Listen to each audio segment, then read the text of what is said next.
네, 오늘은 창세기 17장 15절부터 27절까지 말씀을 공부하겠습니다.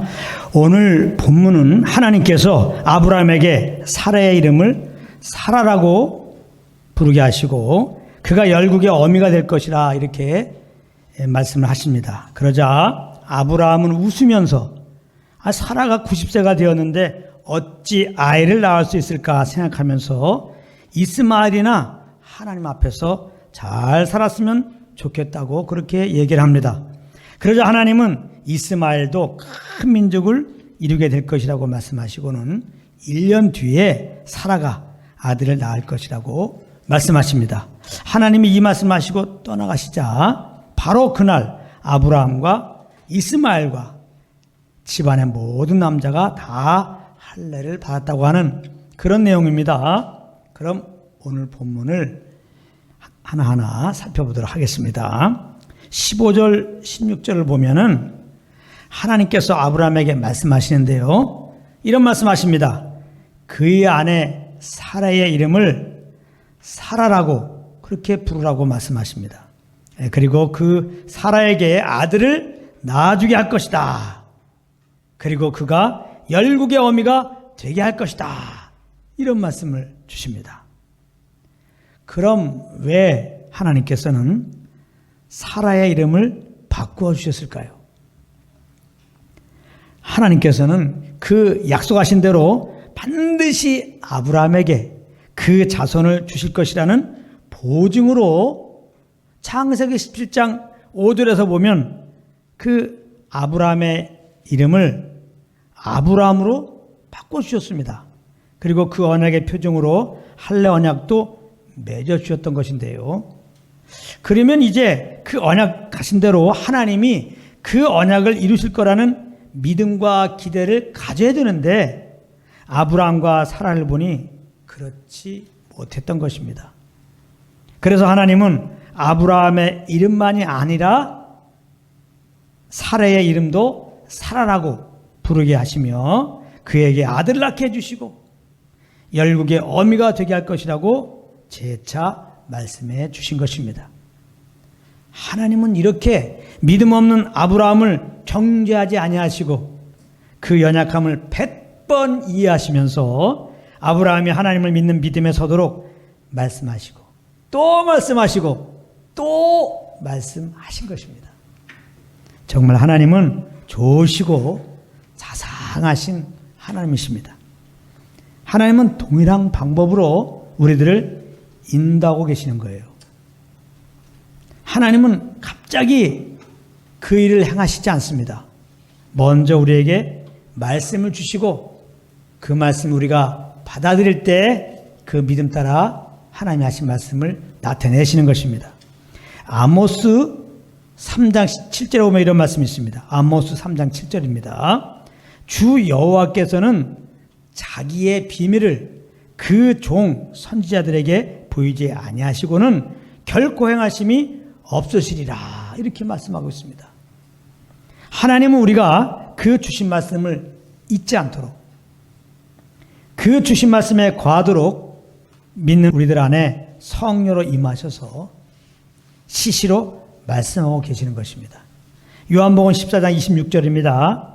예수님이 이렇게 말씀하셨어요. 보혜사 곧 아버지께서 보내신 성령 그가 너희에게 모든 것을 가르치시고 내가 너희에게 말한 모든 것을 생각나게 하시리라.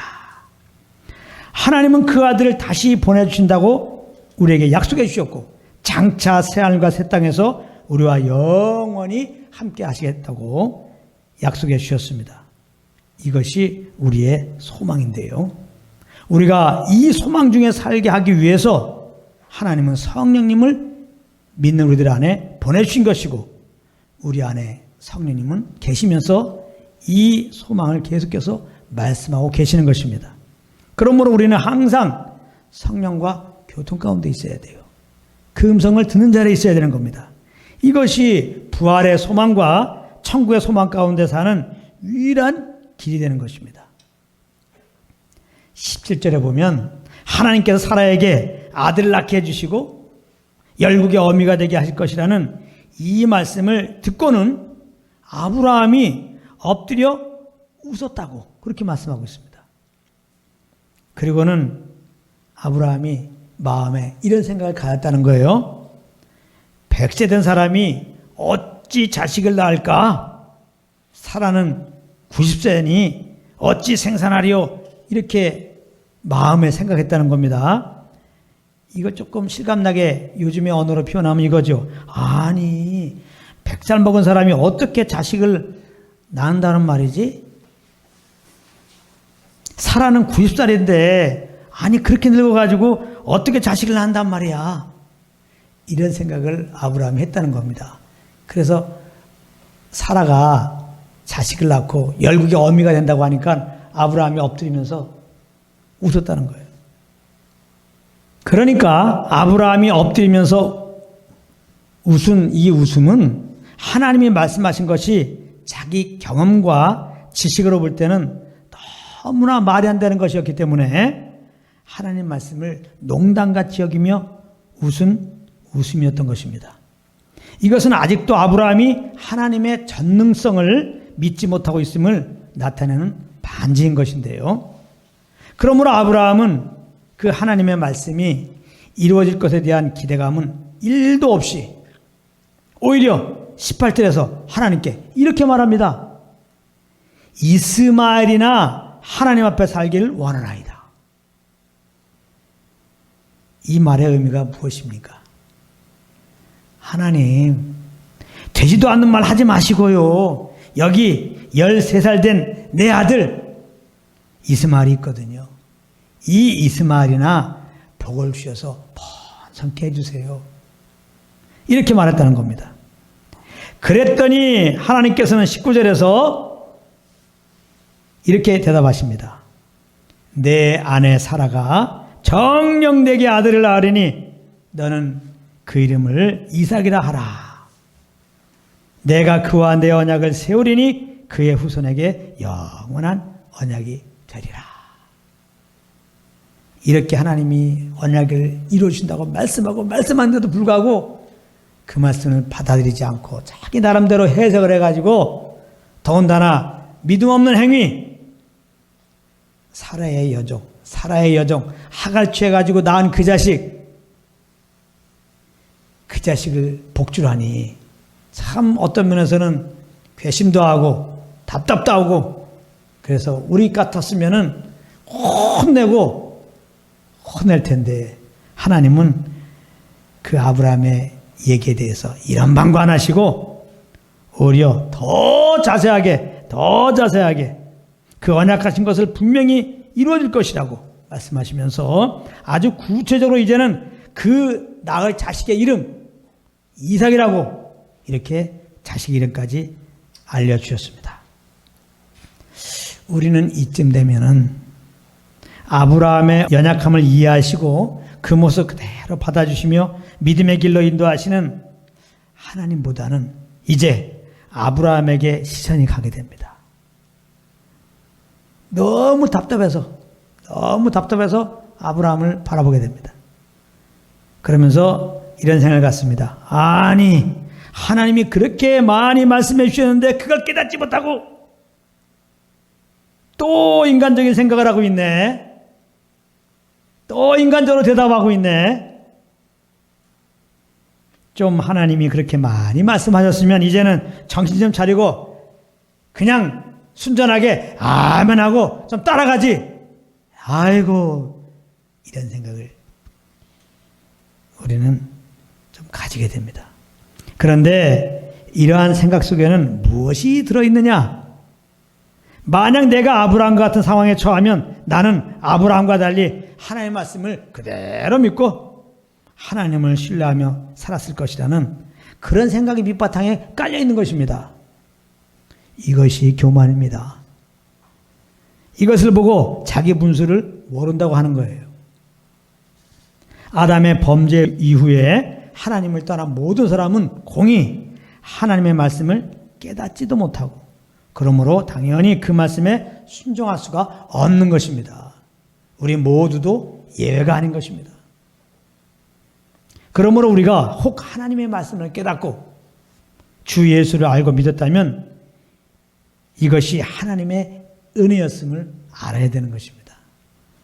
사실 우리는 은혜로 구원을 얻었고 우리를 삶 속에서 거부할 수 없는 하나님의 사랑과 은혜와 능력을 수도 없이 경험을 하고 있으면서도 어느 순간 보면 아브라함처럼 하나님의 말씀을 비웃고 내 생각 따라 살고 있는 것입니다. 잘 생각해 보세요. 성령의 음성을 비웃고 내 육체의 수욕을 따라 살아가고 있는 것입니다. 그렇기 때문에 인간적으로 보면 아브라함의 이 태도는 결코 이상한 게 아닙니다. 충분히 이해되는 것입니다. 하나님의 말씀은 우리의 경험과 지식을 초월한 것이기 때문에 그런 것입니다. 그래서 우리는 항상 주님의 도움을 구하는 자리에 있어야 되는 것이죠. 이렇게 기도하고 있어야 됩니다. 하나님 아버지, 우리를 긍휼히 여겨주시고 주님을 더 알게 하소서, 주님의 뜻을 더 알게 하소서, 그 아는 믿음으로 살게 하소서. 우리가 하나님께 구할 기도는 이겁니다. 우리가 쉬지 않고 주님께 기도할 것은 이 기도입니다. 우리가 연약한 형제를 볼 때 우리가 해야 할 기도도 똑같은 기도입니다. 연약한 형제에 대한 태도가 이런 태도여야 돼요. 하나님 아버지, 저 연약한 형제를 긍휼히 여기소서. 주님을 더 알게 하시고 그 아는 믿음으로 살게 도와주소서. 이렇게 기도하는 자리에 가는 것이 올바른 태도입니다. 자, 그런데 하나님은 20절에 보면 아브라함의 요청에 따라 이스마엘에게 복을 주시는 내용이 나옵니다. 조금 놀랍습니다. 생육이 중다하여 그로 번성케 할지라 그가 12방백을 낳으리니 내가 그로 큰 나라가 되게 하려니와. 이렇게 복을 주는 내용이 나옵니다. 이스마엘을 번성케 하신다? 아니, 이스마엘은 누굽니까? 언약 밖에 있는 사람이죠. 육체를 따라 난 자입니다. 아브라함의 불신의 열매이란 말이에요. 아브라함의 불신의 열매예요. 그런 이스마엘을 이렇게 복을 주신다는 겁니다. 이것은 무슨 의미입니까? 언약 밖에 있더라도 번성할 수가 있고 큰 나라를 이룰 수가 있다는 것입니다. 우리가 세상을 보세요. 그리스도 밖에 있는 사람도 잘 먹고 잘 삽니다. 그럴 수 있다는 겁니다. 그런데 중요한 것은 이 땅에서 얼마나 출세했느냐, 얼마나 부유하게 사느냐, 이런 것이 아니라 그리스도 안에 있느냐 없느냐라는 것이에요. 그리스도 밖에 있다면 아무리 세상에서 출세했을지라도 그 끝은 심판입니다. 영원한 불못입니다. 그러나 그리스도 안에 있다면 이 세상에서 별 볼 없는 그런 삶을 살아간다 할지라도 그 끝은 생명의 부활입니다. 영원한 하나님 나라에 거하는 것입니다. 부자와 나사렛의 비유가 바로 이것을 말씀하고 있는 것입니다. 이 땅에서 출세를 꿈꾸는 사람들 입장에서 보면 부자의 삶이 성공한 삶이죠. 거지 나사렛의 삶은 실패한 삶입니다. 그러나 그 끝은 어떻습니까? 믿음이 있었던 나사로는 아브라함 품 안에 들어갔습니다. 낙원에 들어갔어요. 믿음이 없었던 부자는 뜨거운 음부로 떨어졌던 것입니다. 그러므로 그리스도 안에 있는 우리들은 세상 사람들의 그 부유함을 보면서 시기와 질투를 할 것이 없다는 겁니다. 그리스도 안으로 우리를 부르시고 영원한 나라를 약속하신 구원의 하나님께 날마다 감사와 찬양을 우리는 드려야 되는 것입니다. 그런 은혜가 있기 바랍니다. 할렐루야. 하나님은 드디어 21절에서 언약하신 대로 구체적으로 이삭을 낳을 때를 계시해 주십니다. 내가 명년 이 기한에 사라가 내게 낳을 이삭과 세우리라. 명년, 다음에 그러니까 1년 뒤에 이삭을 주시겠다는 것입니다. 아브라함 입장에서는 참 더딘 것 같았습니다. 자식을 주신다고 그랬는데 1년이 돼도 2년이 돼도 10년이 돼도 안 되는 겁니다. 그래서 인간의 그 머리를 짜내가지고 사라의 여종 하갈을 취해가지고 이스마엘을 낳았던 거 아니에요. 아브라함 입장에서는 너무나 하나님의 그 언약의 이루어짐이 더디은 것이었습니다. 그런데 분명한 것은 하나님이 약속하신 것은 하나님이 정하신 때가 되면 반드시 이루어 주신다는 것입니다. 하박국 2장 3절입니다. 이런 말씀이 있어요. 이 묵시는 정한 때가 있나니 그 종말이 속히 이르겠고 결코 거짓되지 아니하리라. 비록 더딜지라도 우리가 볼 때는 하나님 주신 말씀이 언약이 약속이 더딜지라도 기다리라. 지체되지 않고 정령 응하리라. 이렇게 분명히 말씀하고 있습니다. 그러므로 하나님이 주신 그 말씀에 기대어 사는 것이 그게 참된 삶이요 지혜로운 삶이요 하나님 앞에 옳은 삶인 것입니다. 그러므로 우리가 가진 소망은 부끄럽지 않은 것입니다. 절대 부끄럽지 않은 것입니다. 오늘 초반에 말씀드렸어요. 하나님 우리에게 주신 약속이 뭡니까? 우리에게 주신 언약이 뭐냐 이 말이에요. 우리를 주에서 구원하신 그 예수님 지금 하늘에 올라가셨는데 때가 되면 반드시 오신다는 거예요. 이분이 오실 때 우리는 신령한 몸으로 부활되어서 이분을 맞이한다는 겁니다. 믿는 우리들에게 부활의 소망을 약속하였어요. 성경에 보면은 복스러운 소망이라는 겁니다. 우리에게는 복스러운 소망을 언약하였어요. 그리고 믿는 우리들을 반드시 새하늘과 새 땅에 들이시고 거기에서 우리와 영원히 하나님은 함께 계신다고 말씀하셨어요. 할렐루야. 하나님이 믿는 우리들에게 약속하신 바입니다. 예수님이 오신다고 예수님 말씀하시고 올라가셨거든요. 예수님이 하늘에 올라가시고 지금 2000이 지났어요. 그래도 예수님이 아직 안 오셨어요. 우리가 볼 때는 너무나 더딥니다. 너무나 더뎌요. 그러나 하나님의 때가 되면 반드시 예수님이 오십니다. 이 믿음을 가지고 우리는 뭐예요? 기다리는 겁니다. 기다리는 거예요. 반드시 오실 주님을 기다리면서 그 주님 만난 날을 바라보며 사는 거죠. 그러면 주님 만난 날을 바라보며 사는 거. 예수님은 신랑으로 이제 오시는 거예요. 신부가 신랑을 맞이하면서 신부단장 하잖아요. 우리는 신부단장 하는 겁니다. 신부단장은 다른 게 없다고 그랬어요. 주님이 오실 날을 진정 바라본다면, 믿음으로 기다리고 있다면, 때가 되면 반드시 하나님이 보내실 것을 확신한다면 우리는 신부단장 해야 할 터인데 그 신부단장은 우리 안에 계신 성령과 교통 속에서 이분의 주시는 인도함을 따라 그렇게 살아가는 겁니다. 모든 걸 주님께 맡기고 지금 주시는 그 음성 따라 거하는 것입니다.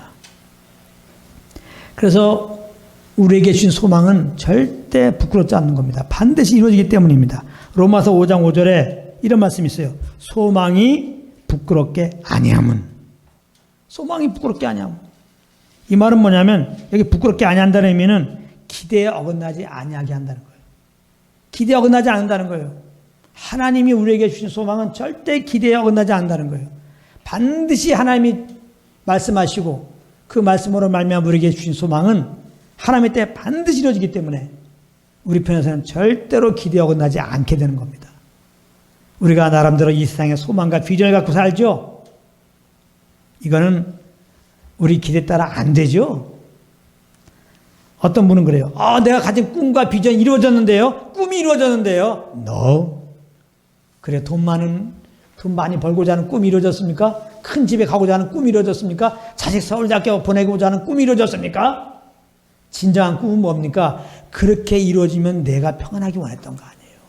내가 정말 행복하기 원했던 거 아니에요. 더 이상 이제 여한이 없다. 정말 평안 가운데 거해서 사실 그런 꿈을 가졌던 거 아닙니까? 자, 그렇다면 질문합니다. 돈 많이 벌었더니 그 마음이 행복합니까? 평안합니까? 자식이 서울대 갔더니 그 마음이 행복하고 평안합니까? 아니잖아요. 아니에요. 또 다른 욕심이 생겨가지고 그 마음은 또 쉼이 없는 겁니다. 그 욕심으로 말미암아 더 생긴 더 큰 목표를 향해서 또 달려가게 되는 거예요. 그러므로 이 세상의 소망은 죽은 소망인 거예요. 우리의 기대에 어긋나게 하기 때문에, 우리에게 실망을 주는 거기 때문에 이 세상의 소망은 죽은 소망입니다. 그러므로 이 세상에 소망을 두고 살면 안 되는 겁니다. 그리고 예수 믿고 구원받는 우리들에게는 하늘 소망이 있다니까요. 부활의 소망, 천국 소망이 있다니까요. 이 세상에 있는 소망과 비교할 수도 없는 거예요. 그리고 이 소망은 반드시 이루어진다니까요. 할렐루야.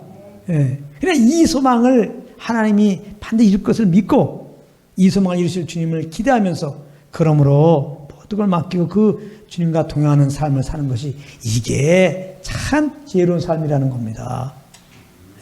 그래서 성령을 쫓아가는 가운데서 성령님이 이렇게 뭐 물질도 주실 수 있는 거고 또 자녀도 잘 되게 할 수 있는 거고 또 이렇게 큰 집도 가게 하시는 거고 그럼 그렇게 하신 주님께 그냥 그저 감사하는 거예요. 그 이상도 이하도 아니에요. 이렇게 하나님이 일단 순경 인도하신 주님께 감사하는 거예요. 교만할 것도 없어요. 우리는 궁극적인 소망이 있기 때문에 이런 걸 통해서 더 이제 부활 소망과 천국 소망을 더 가질 뿐입니다. 그런가 하면 부활과 천국 소망을 바라보면서 모든 걸 주님께 맡기고 성령을 쫓아가는데 아이 참 이렇게 돈이 잘 안 벌리는 거야. 아 자녀가 대학교에 떨어지는 거야. 아 이렇게 자꾸 그냥 뭐 집을 못 사겠어. 세상적으로 이렇게 순탄한 삶이 아니야. 그게 뭘 문제야. 우리는 주님 만날 소망이 있고 영원한 삶과 새 거할 소망이 있는데 할렐루야.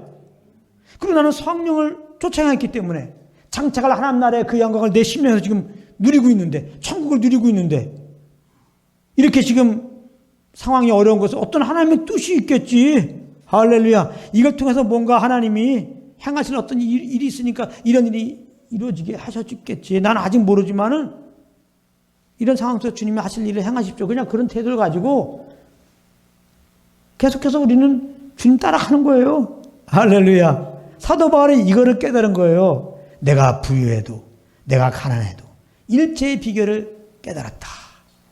내게 능력 주신 자서 내가 모든 걸 할 수 있다. 그렇게 고백합니다. 여기서 내게 능력 주신 자서 내가 모든 걸 할 수 있다는 것은 내게 능력 주신 자가 있어? 그러면서 내 안에 오신 이 주님은 능력이신데 내가 이 땅에 소원함을 가지고 그 어떤 것을 하더라도 이 주님이 이제 다 도와주셔갖고 이제는 이 땅에서 하는 일마다 나는 무조건 성공할 거야. 이런 식으로 해갖고 이 말씀을 인용해갖고 여러분들 우리에게 능력 주신 자가 있습니다.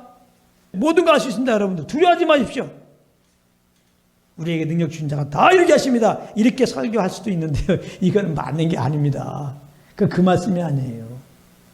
우리 안에 계신 이 전능하신 하나님이 우리에게 주신 그 소망, 그 언약을 반드시 이루신다. 바울은 이것을 하나님의 은혜로 말미암아 이 말씀을 믿게 된 거예요. 알게 된 거예요. 그러니까 이 부활의 소망, 천국 소망을 다 가지게 되니까 내가 할 것은 다른 거 없구나. 하나님이 이거 다 이루실 건데 나는 이제 주님이 부르시는 그날까지 그냥 주님과 동행하며 그냥 사는 거구나. 할렐루야. 그래서 성령과 동행하는 가운데서 부유도 했어. 그럼 부유케 하신 그 주님을 찬양하는 것이고, 이 성령을 쫓아갔는데 가난케 됐어. 가난케 돼도 나에게 소망을 주신 그 언약하신 그 주님을 찬양하고 그냥 사는 거예요. 할렐루야. 정말 우리가 이 하나님이 주신 말씀, 이 소망을 하나님이 때 이루신다는 믿음을 가지고 정말 기다리는 삶. 그러므로 정말 아무 조건 없이 그저 성령님만 쫓는 삶이 되면은 이게 진짜 자유한 삶입니다. 세상에 어떠하면 전혀 영향받는 삶이 아니라는 거예요. 유일하게 연약한 우리들이 세상에 있을 때 세상에 속하지 않는 길입니다.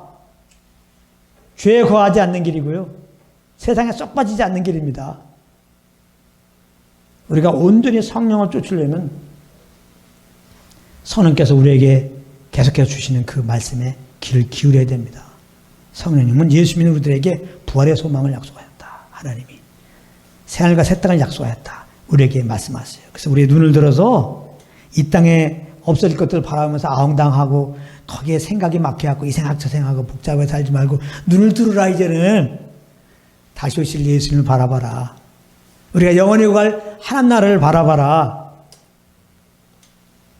우리를 구원하신 그 주님이 반드시 부활케 하시고 그 예수를 만나게 할 것이고 반드시 천국에 들이실 것이다. 성령님은 이 말씀 우리에게 주시거든요. 이 하나님의 언약을 기억하게 하시려고 우리 가운데 오신 거거든요.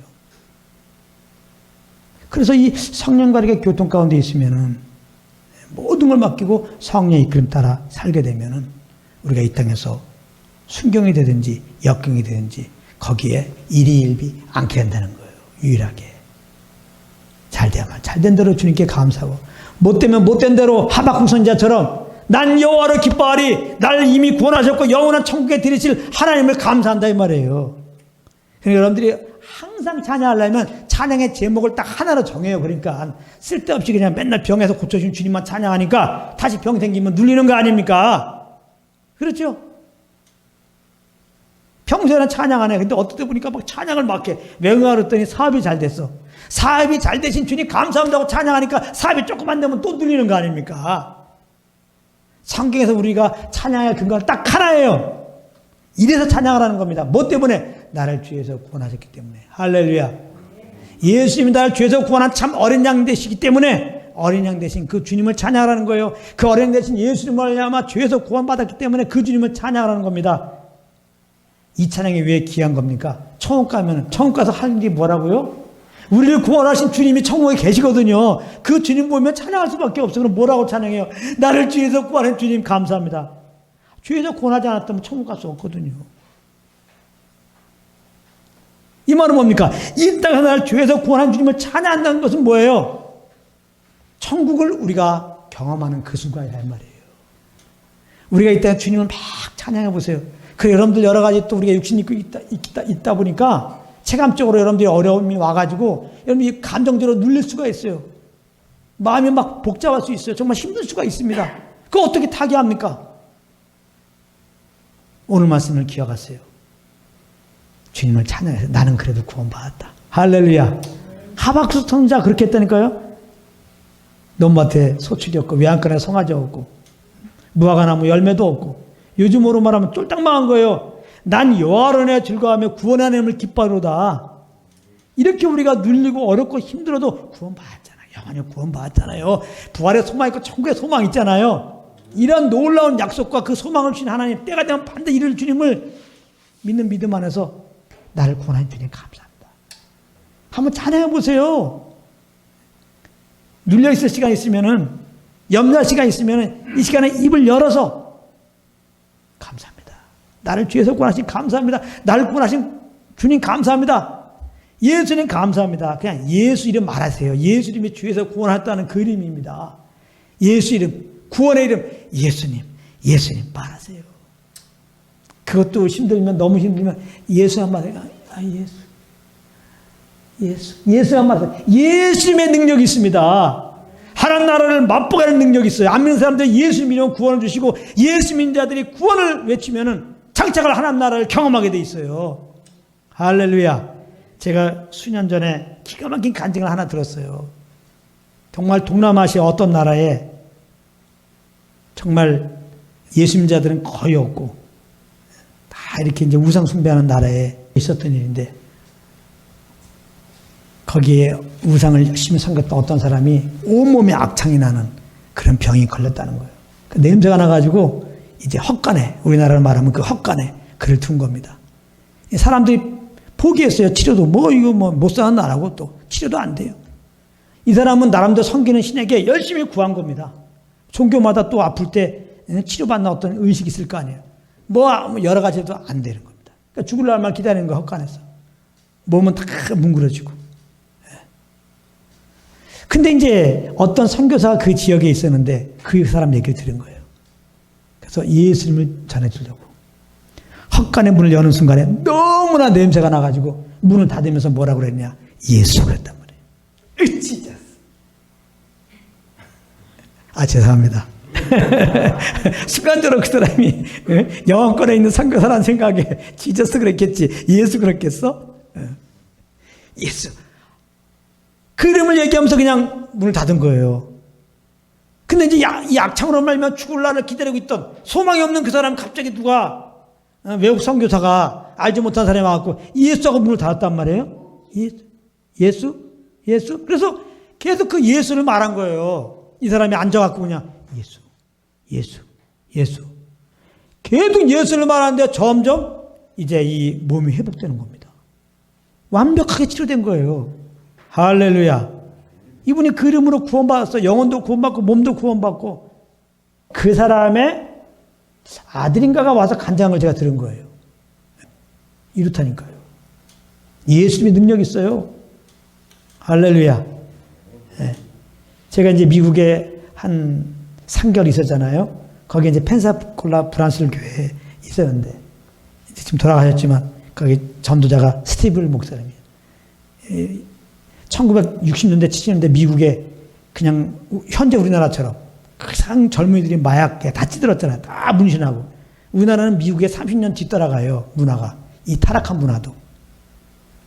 이 스티브 목사님도 막 마약하고 막 머리도 이렇게 기르고 20대 때. 친구들이 막 죽어가는 겁니다.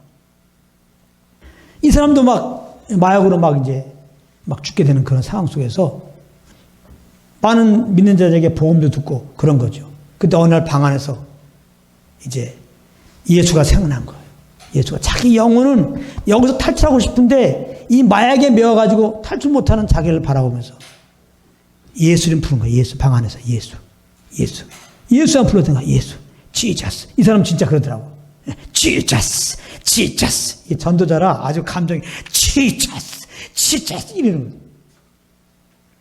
예수를 부를 때 갑자기 하나님의 그런 치료의 빛이 임하고 믿음이 생기고 예수 믿고 그냥 거기서 뒤집어져 가지고 그냥 어느 나라에 가서 저 복음을 이렇게 증거하다가 주님 부르실 때 갔는데요. 예수는 부르시라고. 할렐루야. 예수, 예수. 앉아가지고 아유 염려해, 아유 이래서 근심해, 아유 이래서 괴로워, 아 이럴 수가 있으면 나를 그 모든 염려와 근심에서 구원하는 예수 이름 부르시라고요. 할렐루야. 한번 서로 예수 이름 부르시라고요. 한번 해보세요. 예수 이름 부르시라고. 아멘. 아 정말입니다. 예. 사람마다 그냥 나이가 많이 들었다는 얘기는 뭐예요? 그 어려움들을 많이 겪었다는 거예요. 예. 저도 나름대로 조금 이렇게 내가 감당할 수 없는 내 수준에서 어려움이 있었어요. 그때마다 일어날 수 있었던 것은 예수 그 이름이었어요. 정말 단순하게 그 이름 불렀어요. 예수 이름, 예수 이름, 예수 이름 찬양하고. 놀랍게 하나님은 그 이름 따라 부를 때 믿음을 주시고 그 믿음 따라 이렇게 회복함을 주셨어요. 무슨 회복? 우리가 예수 이름 부르면은 장차갈 천국에 그 어떠함이 내 속에 다 임합니다. 그 천국에 있으면 어떻겠어요? 평안하겠죠. 예수 이름 부를 때 평안이 와요. 천국에는 모든 눈물이 씻겨진다고 그랬거든요. 애통이 없고 곡하는 것도 없고 우리가 이 땅에서는 얼마나 억울한 일이 있고 얼마나 곡하는 일이 있고 누구를 원망하고 그러잖아요. 이거 분나는 거 이거 못 이깁니다. 툭 한번 튀어나와요. 원망. 어떻게 이깁니까?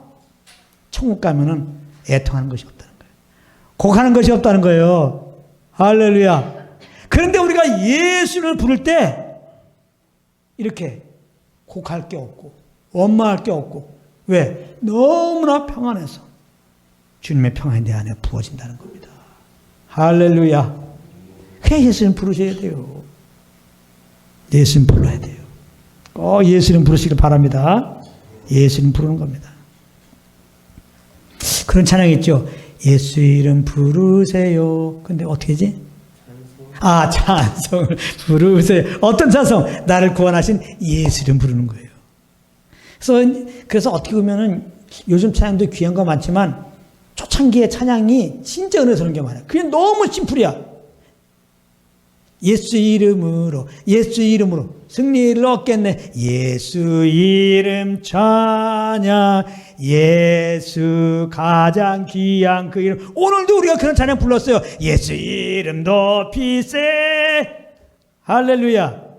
예수 그 이름 찬양하는 거예요. 이거 정말 기가 막힌 겁니다. 어떤 사람은 그 이름 못 불러 지옥 가는 거잖아요. 우리가 왜 천국 가요? 예수 이름 불러 천국 가는 거예요. 누구든지 주 이름 부르면 구원을 받으리라. 예. 그리고 구원받는 것도 예수님이고 구원의 감격 속에 있는 것도 예수님이. 그래서 우리가 어떤 사람에게 이제 여러 가지 주님 만난 얘기하면 이런 사람이 있어요. 나는 어렸을 때부터 교회 다녀서 소위 말해서 모태신앙이어갖고 그런 큰 경험이 없어요. 그래서 사실 나는 하나님을 좀 경험하고 싶어 사실은. 그런데 경험하는 길이 있어요. 왜 모태신앙하고 경험이 안 됩니까? 예수님 불러보세요. 정말로. 당신이 삶을 살면서 한계 붙을 때가 있잖아요.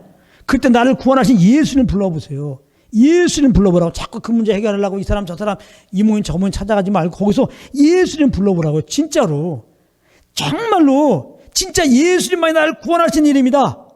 정말 그 믿음으로 그 이름을 한번 불러보세요. 그래요. 잘 됐어요. 이번에 정말 예수님 불러서 그 이름 나를 구원하는가 정말 경험하고자 하는 마음으로 그 이름 불러보세요. 반드시 여러분들의 구원의 감격이 옵니다. 정말로. 그 믿음이 올라와요.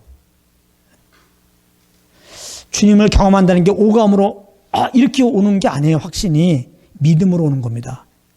그래서 정말 주님을 경험하면 특징이 뭐야? 평안입니다. 평안. 평안. 평안. 그게 바로 하나님 나라를 경험한 거예요. 아무튼 중요한 거는 예수님 부르는 거예요. 이렇게 예수님 부르면서 그 말씀을 기대해서 사는 게 정말 지혜로운 삶입니다. 남는 삶입니다. 중요한 것은 하나님 우리에게 주신 부활의 소망, 천국상 반드시 이루어집니다. 그 부활의 소망과 천국의 소망을 인도하시는 성령을 쫓아 그렇게 사신 여러분들 되기를 예수님으로 축복합니다. 22절에 보면은 하나님이 이 말씀을 딱 마치시고 이제 떠나십니다. 그랬더니 23절부터 27절까지 보면은 아브라함과 이스마엘 그리고 아브라함 집안에 있는 모든 남자들이 하나님 말씀하신 대로 할례를 행했다.